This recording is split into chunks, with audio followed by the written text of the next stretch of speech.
మనం చూసే first picture కానీ పోస్టర్ కానీ ఎటువంటిది ఉండాలంటే చాలా ఇన్స్పైరింగ్గా ఉండాలి. అంటే మన మీద ఒక డబ్బు వర్షం కురుస్తున్నట్టు, మనం ఒక నిధుల మధ్యలో కూర్చున్నట్టు, చాలా డబ్బుల మధ్యలో కూర్చున్నట్లు అటువంటి పోస్టర్. దాని పక్కనే ఏం రాసుకోవాలి? I am rich, I can do.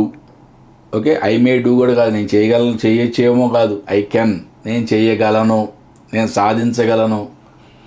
ఇటువంటి మోటివేషనల్ కోట్స్ పొద్దున ఉదయం లేవగానే మీ యొక్క మైండ్ మొత్తం కూడా అటువంటి కొటేషన్స్తో ఫిల్ అయిపోవాలి. I am money magnet. Okay, ఇటువంటి అద్భుతమైన కొటేషన్స్తో ఫిల్ అయిపోవాలి. మరి నెక్స్ట్ ఏంటి?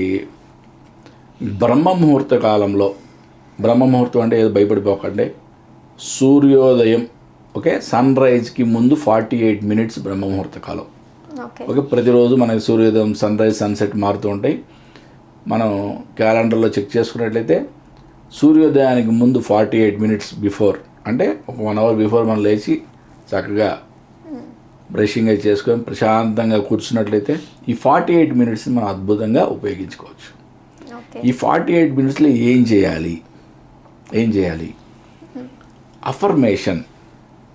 ఇప్పుడు మీకు సంపాదన అంటే, మీకు ఎగ్జాంపుల్, మీరు ప్రజెంట్ ఒక నెలకు ఒక 20,000 రూపాయలు మాత్రం సంపాదిస్తారు అనుకుందాం.